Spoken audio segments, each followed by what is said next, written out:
Nós aqui vamos abrir a palavra de Deus no Evangelho de Lucas, capítulo 5. Lucas 5, de 1 a 11. Lucas 5, do verso 1 ao verso 11. Leio na NVI, que diz assim: Certo dia, Jesus estava perto do lago de Genezaré, e uma multidão o comprimia de todos os lados para ouvir a palavra de Deus. Viu à beira do lago 2 barcos deixados ali pelos pescadores que estavam lavando as suas redes. Entrou num dos barcos, que pertencia a Simão, e pediu-lhe que o afastasse um pouco da praia. Então sentou-se e do barco ensinava ao povo. Tendo acabado de falar, disse a Simão: Vá para as águas que são mais fundas, e a todos, lancem as redes para a pesca. Simão respondeu: Mestre, esforçamo-nos a noite inteira e não pegamos nada. Mas porque és tu quem estás dizendo isto, vou lançar as redes. Quando o fizeram, pegaram tal quantidade de peixes que as redes começaram a rasgar-se. Então fizeram sinais a seus companheiros no outro barco para que viessem ajudá-los. E eles vieram e encheram ambos os barcos ao ponto de começarem a afundar. Quando Simão Pedro viu isso, prostrou-se aos pés de Jesus e disse: Afaste-te de mim, Senhor, porque eu sou um homem pecador. Pois ele e todos os seus companheiros estavam perplexos com a pesca que havia sido feita. Como também Tiago e João, os filhos de Zebedeu, sócios de Simão. Jesus disse a Simão: Não tenha medo, de agora em diante você será pescador de homens. Eles, então, arrastaram seus barcos para a praia, deixaram tudo e os seguiram. Vamos orar? Senhor Deus, nós bendizemos o Senhor, agradecemos ao Senhor por essa rica oportunidade, Pai. Obrigado porque o Senhor está aqui. E o Senhor está aqui não por causa dessas paredes, não porque esse lugar é sagrado, porque há alguma coisa de especial nos utensílios, nos móveis, nos instrumentos, ou mesmo em nós, Senhor. O Senhor está aqui por misericórdia, o Senhor está aqui pela sua graça, e porque onde está o seu povo reunido, o Senhor se faz presente. Obrigado pela sua presença, Senhor. E o que nós precisamos nessa noite é de ouvir ao Senhor a sua voz. Então fale ao nosso coração, Senhor, apesar de mim, apesar desse instrumento falho e pecador, que o Senhor possa falar conosco. Em nome de Jesus. Amém. Amém, queridos. Geralmente essa passagem é utilizada para se falar da pesca maravilhosa. Em algumas Bíblias, o título da passagem é A Pesca Maravilhosa, porque de fato foi uma coisa maravilhosa. Eles tentaram, os discípulos, pescadores, né? Ainda não eram discípulos de Jesus na época, mas eram pescadores, tentaram pescar a noite toda, de acordo com as palavras de Pedro, não conseguiram pegar nada. Jesus aparece, nem toca em assunto de peixe, começa a falar, pede eles o barco emprestado, pede para que eles se afastem um pouco para ele falar para a multidão do barco. Ele fala, imagine a sensação de Pedro e dos outros que tentaram trabalhar a noite inteira sem êxito, e aí chega alguém que eles ainda não tinham visto e fala: eu preciso usar o seu barco, me empresta? E eles já frustrados com o que estava acontecendo, empresta o barco, aí o cara vai, fala um monte de coisa, e depois ele fala: vamos para mais fundo, lancem as redes. E o Pedro falou: olha, a gente tentou isso a noite inteira, mas vamos fazer de novo, já que o senhor está mandando. Eles lançam a rede, pegam peixe que nem eles esperavam, porque o equipamento que eles tinham, as redes que eles tinham, não tinham suporte para aguentar a quantidade de peixe que eles pescaram. Então é óbvio que essa história é uma história incrível, que vale a pena ser mencionada, e muitas pessoas vão focar na questão do milagre, no que Jesus fez, na obra que Jesus fez, trazendo tantos peixes a esses pescadores. Mas eu quero focar um pouco num pensamento sobre a vida, numa reflexão sobre a vida, para nós, a partir dessa passagem, começarmos a olhar um pouco para a nossa vida. Como o autor do Eclesiastes diz, e ele usa essa expressão pelo menos 27 vezes, que é debaixo do sol, a nossa existência debaixo do sol. E ele usa essa expressão para falar dessa nossa realidade aqui, desse plano onde a gente vive, onde as coisas acontecem, debaixo do sol. Toda a nossa existência, a nossa peregrinação, a nossa caminhada nessa vida, é disso que o autor o Eclesiastes diz, a nossa existência debaixo do sol. Essa vida é uma vida que, vez ou outra, nós encontramos dificuldades, nós encontramos problemas, nós encontramos adversidades, nós encontramos frustrações. É uma vida onde as pessoas, precisando de trabalho, saem na segunda de manhã, levam seus currículos e não são chamadas por ninguém. Uma vida onde um prestador de serviço faz orçamento do seu trabalho, prepara, gasta tempo, faz cálculos, leva com todo esmero e depois não é chamado. O serviço é dado para uma pessoa que fez mais barato ou que não tinha a capacidade que ele tinha. Uma vida de desilusões amorosas, de corações partidos. Uma vida onde a pessoa se entrega a outra totalmente, entrega o coração dela para outra pessoa e depois vê que o coração foi esmagado, relacionamento não deu certo, casamentos fracassados. Uma vida onde coisas dão errado, uma vida de frustrações. Uma vida em que acontecem fracassos, onde nós nos sentimos, vez ou outra, fracassados. Não sei se com vocês acontecem também, mas às vezes você percebe que o dia não está bom no supermercado. Você vai no supermercado e aí você decide entrar numa determinada fila. A hora que você entra na fila, parece que tudo dá errado naquela fila. Acontece muito isso comigo, não sei porquê, mas acontece muito isso comigo. Atrasa. Isso é coisa da vida. Uma vida cheia de frustrações, uma vida cheia de problemas. E é uma vida que nós poderíamos chamar de fora do Éden. Porque lá no Éden, o Éden é lugar de delícias, o Éden é lugar de simplicidade, é lugar de conforto, é lugar onde a natureza nos fornece tudo o que a gente precisa para viver, basta coletar, basta colher. Agora, fora do Éden, não, você vai suar, você vai viver do suor do seu rosto. Fora do Éden, a vida é difícil. Alguns até poderiam dizer que isso tudo aqui que eu estou falando é a vida adulta. Vinícius, isso aí que você está descrevendo, problemas, ansiedade, frustração, boleto, isso aí é tudo o pacote da vida adulta. Você se torna adulto, você ganha esse tipo de coisa aí, esse tipo de situação. Semana passada eu estava numa farmácia e a farmácia fica passando umas músicas, uns avisos lá, uns negócios da farmácia, e passou uma música que eu achei muito interessante. Eu ainda não tinha ouvido e anotei na hora porque eu achei interessante. A letra da música, que eu nem sei o nome, diz assim: quando eu era pequena, só queria ser gigante. Agora que gigante sou, só queria caber em algum lugar. Que é essa sensação de que quando eu era pequeno eu queria ser grande. Agora que eu sou grande, agora que eu adulteci, agora que eu posso fazer tudo aquilo que eu queria fazer quando eu era pequeno, parece que eu não tá bom. Não me cabe em todo lugar, eu estou grande demais agora para alguns lugares e eu não estou conseguindo lidar com frustrações ou com a vida como ela é, a vida com as suas dificuldades. Mas apesar de que isso poderia ser chamado de vida adulta, essas complexidades, ainda assim, talvez não seria o nome mais preciso, porque tem tantas crianças, hoje até durante o almoço a gente comentando algumas coisas sobre isso, tem tantas crianças que já tão pequeninas viveram coisas tão difíceis, coisas que eu ainda nunca sonhei em passar.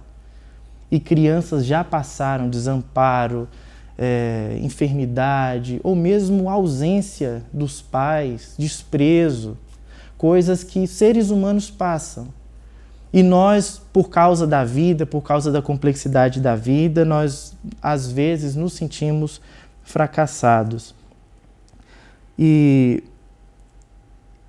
lendo esse texto, eu consegui extrair daqui 4 lições que o fracasso nos dá. Quando nós pensamos em fracasso, em frustração, em decepções, eu imagino que nós podemos obter daí 4 lições. E é sobre isso que eu gostaria de falar com vocês hoje. Caso alguma outra lição surja para você enquanto eu fale, ótimo. Mas eu cheguei em 4 lições que o fracasso nos oferece. E a primeira delas é que, às vezes, e talvez nem seja tão às vezes assim, nós fracassamos naquilo que nós temos ou pensamos ter mais habilidade. Se você ler o versículo 2 de Lucas 5, diz que tinham 2 barcos ali à beira do mar, deixados por quem? Por pescadores que estavam lavando as suas redes. E estavam lavando as suas redes porque era o final do expediente. Estavam lavando os utensílios porque já não iam trabalhar mais. Já tinha dado tudo errado. Mas eles eram pescadores. Não eram aventureiros, não era eu nunca pesquei. Não era eu indo pescar e falando, gente, foi uma pesca terrível, deu tudo errado. Claro, provavelmente por inabilidade minha, por não saber manejar, por não saber nada de isca, por não saber nada de nada. Agora, esses homens eram profissionais. Se você continuar lendo aí, você vai ver que João e Tiago eram sócios de Simão e André. Eles eram profissionais a ponto de terem a própria empresa de pesca. Mas ainda sendo peritos naquilo que faziam, fracassaram. O que significa que nós podemos fracassar mesmo naquilo que nós pensamos ter mais habilidade, maior perícia.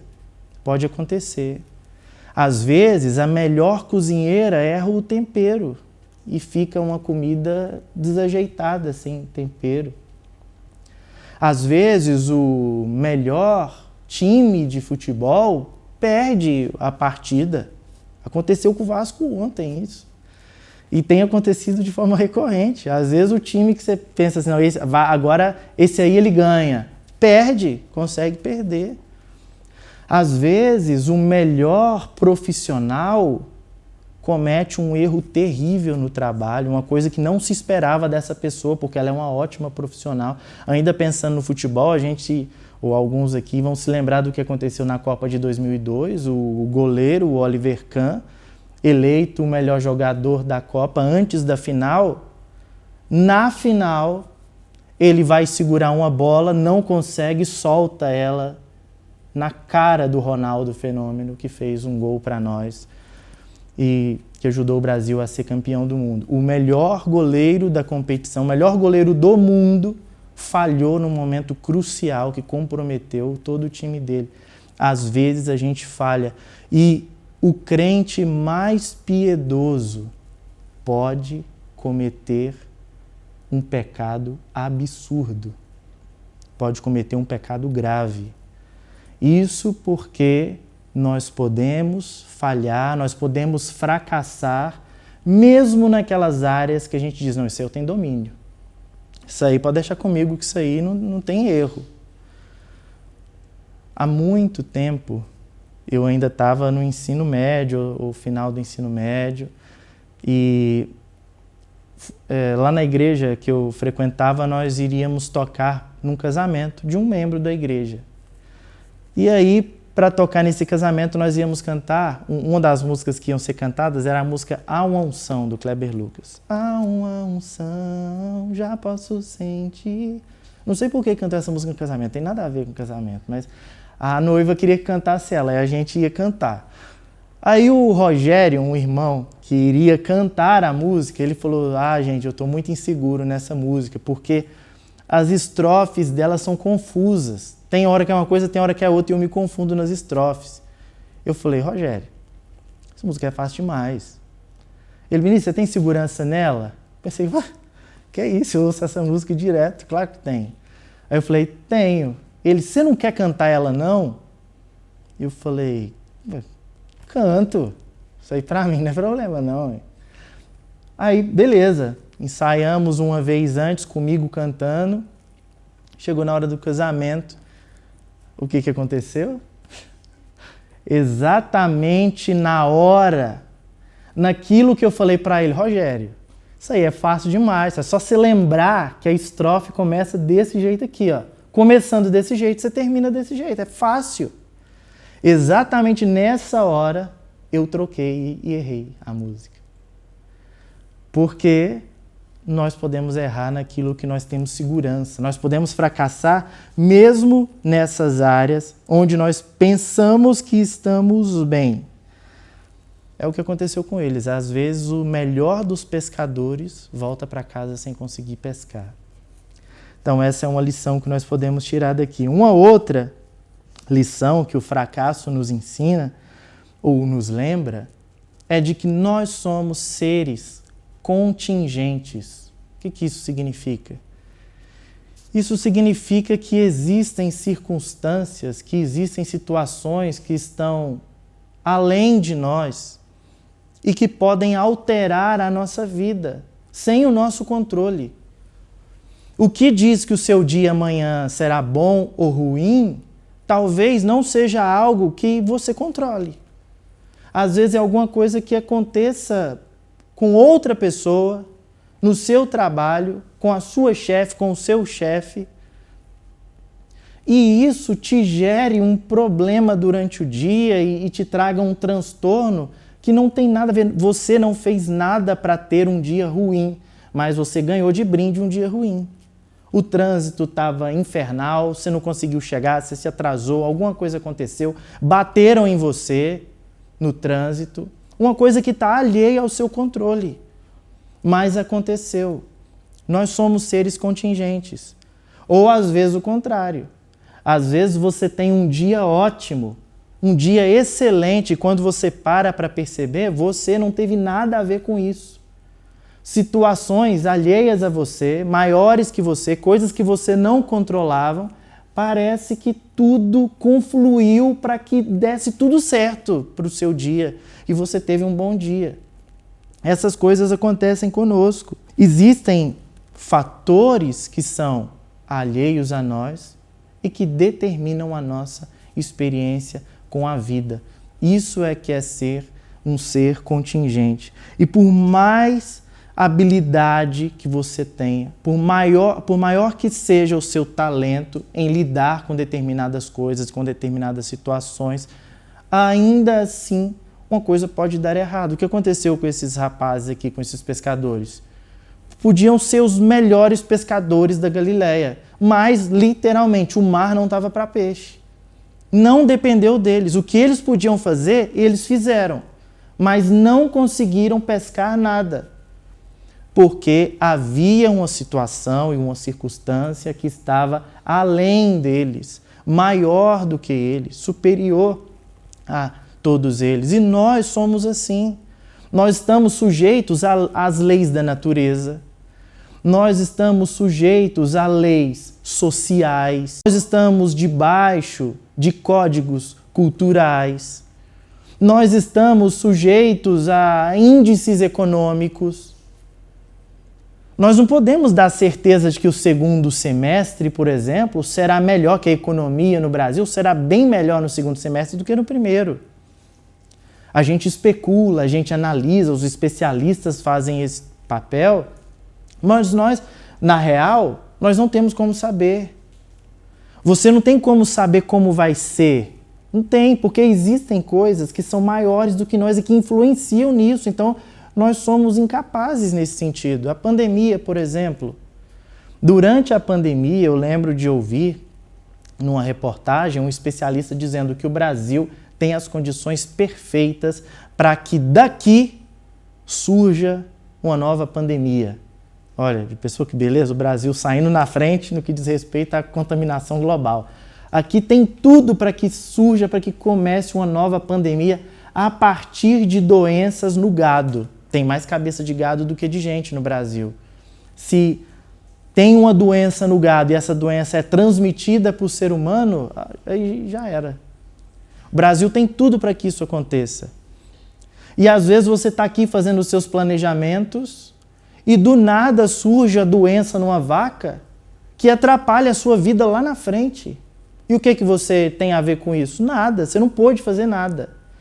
Porque nós somos seres contingentes. O fracasso nos lembra que nós estamos debaixo desses fatores e submetidos a esses fatores. Mas outra coisa que o fracasso também nos ensina, nosso professor de hoje, o professor Fracasso, ele nos diz que nós somos, e aí vocês percebam que há uma ligação entre uma coisa e outra, porque se nós somos contingentes, se nós dependemos de tantos fatores que estão alheios a nós, isso nos mostra o quê? Que nós somos vulneráveis, que nós somos dependentes, que nós somos frágeis. Nós precisamos de ajuda. Nós precisamos das pessoas, inclusive. Nós precisamos de pessoas que nos olhem como Jesus olhou para esses rapazes. E Jesus olhou para eles de um jeito encantador, porque eles não falaram nada, mas Jesus percebeu o que estava acontecendo com eles. Jesus ouviu sem que houvesse nenhum tipo de palavras, ele percebeu o sofrimento deles, o trabalho que eles tiveram e entrou com providência, mas Jesus olhou para eles, porque Deus é esse Deus que nos vê. Nós precisamos de Deus, nós somos dependentes de Deus, porque as nossas habilidades, como nós já vimos, em muitas situações, nossas habilidades não são suficientes. E aí tem uma música antiga do cancioneiro evangélico brasileiro, uma música chamada Há Momentos. Eu gosto muito dela porque ela traz essa questão da vida como ela é mesmo. E ela diz, há momentos que na vida pensamos em olhar para trás. É preciso pedir ajuda para poder continuar. Gente, quantas vezes nós estamos na caminhada, mas tem momentos que são difíceis. Tem momentos que são quase insuportáveis. E nós pensamos em olhar atrás, nós pensamos em voltar, nós pensamos em abandonar tudo. Nós pensamos em meter o pé no balde. E a música diz, e clamamos o nome de Jesus. Ele nos ajuda a carregar a cruz. Tem horas que só Ele. Tem horas que a gente está vivendo aí, a gente vem de uma noite trabalhando para nada. A gente vem de um período da vida, de um período na família, no casamento, a gente vem de um período no trabalho, onde parece que as coisas não frutificam, não dão certo. E só nos resta começar a lavar as nossas redinhas, porque tudo que podia ser feito a gente já tentou, não tem como mais. Mas nesses momentos nós podemos clamar o nome de Jesus. Ele nos ajuda a carregar a cruz, Ele nos olha. E é engraçado como que nessas horas, o seu diploma, a sua experiência profissional, a sua habilidade com pessoas ou no trato interpessoal, essas coisas não resolvem. Nem mesmo o seu conhecimento bíblico e teológico resolvem, dão conta de certas coisas que a gente passa. Porque às vezes a luta é grande, as coisas são difíceis, e por mais que você saiba da Bíblia, por mais que você entenda, que você tenha os preceitos bíblicos, você não consegue sair dessa situação. E nós realmente precisamos clamar o nome de Jesus. Nós temos limites, nós somos finitos, e às vezes a gente quer só lavar a rede, porque as esperanças acabaram. Mas o último ponto, já que eu estou, parece que trazendo assim uma deprê para nós, o último ponto é mais alegre. A última coisa, a última lição que o fracasso e que o sofrimento nos dão é que pode ser que o fracasso nos leve até Cristo. E eu digo pode ser porque às vezes não leva. Tem pessoas que sofrem e ao invés de correr para Jesus, elas se afastam ainda mais e vão embora e abandonam tudo e perdem a fé e acabou. Mas pode ser que você seja essa pessoa agraciada por Deus, que mesmo no momento da dor, no momento do sofrimento, no momento da frustração e do fracasso, você volte os seus olhos para Jesus.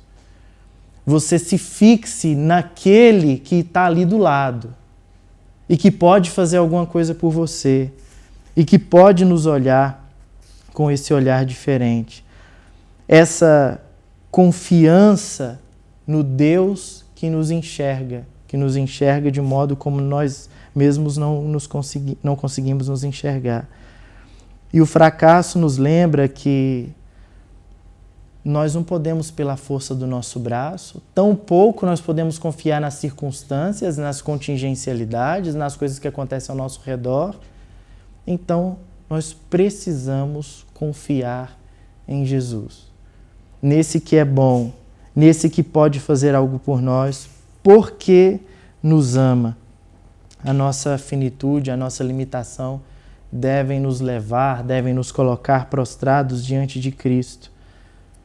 Porque Ele, sendo Deus, Ele não depende de ninguém, Ele não está debaixo das circunstâncias, Ele não está debaixo dos fatores da vida, das aparentes aleatoriedades da vida. Ele é soberano, Ele sabe o que faz, Ele controla as situações, as circunstâncias, e Ele é quem pode fazer algo por nós. Se tem alguém que pode fazer algo por nós, é a pessoa do Senhor Jesus Cristo. Esse texto nos ensina e nos mostra que esses homens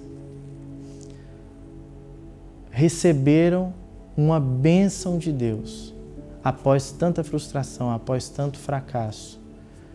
E eu espero, com essa reflexão que nós tivemos aqui, eu espero que nós entendamos que mesmo nos dias maus, mesmo nos períodos ruins, nós podemos entender que, embora nós somos falhos, embora nós possamos falhar naquilo que nós temos mais segurança, embora nós estejamos debaixo das contingências da vida, embora nós sejamos fracos e vulneráveis, há um Deus que olha por nós. E não olha de forma insensível, mas olha com amor, olha com carinho e pode fazer por nós aquilo que nós não conseguimos e que as circunstâncias aparentemente enterraram. E nós vamos colocar isso diante de Deus agora. Você coloque a sua vida, você coloque os seus dilemas, os seus problemas, as suas contingências diante de Deus. Eu vou colocar as minhas. E nós vamos pedir ao Senhor que nos dê alívio, que olhe para nós, enxergue-nos na nossa dificuldade, no nosso sofrimento e nos socorra. Senhor Deus, nós te bendizemos, te agradecemos, Senhor, porque nós podemos olhar para a vida e perceber o quanto às vezes ela pode ser cruel, o quanto as circunstâncias podem não colaborar conosco, o quanto nós somos fracos, nós somos falhos, o quanto nós somos incapazes de resolver determinados problemas, o quanto nós somos, às vezes, humilhados por certas situações, por certas notícias. Mas a dor, o sofrimento, o fracasso, eles nos levam até o Senhor. Nos levam a nos prostrarmos diante do Senhor e clamarmos ao Senhor, que é o Deus da nossa salvação. O Deus que pode fazer algo por nós, o Deus que está conosco no barco, mesmo depois da frustração. E nós queremos lhe ouvir, Senhor, nós queremos lhe obedecer, nós queremos ouvir a sua voz e fazer conforme o Senhor nos ordena, como Pedro fez. Às vezes nós olhamos para a nossa vida e pensamos, Senhor, mas nós já tentamos, isso tudo que o Senhor está nos dizendo para fazer, nós já tentamos. Eu já tentei tantas vezes, Senhor, e não deu certo. Ainda mais uma vez, nós queremos fazer, não por causa dos nossos esforços, mas porque o Senhor nos ordenou a fazer. Nos ajude a confiar na sua voz e na sua palavra, Senhor. É o que pedimos em seu nome. Amém.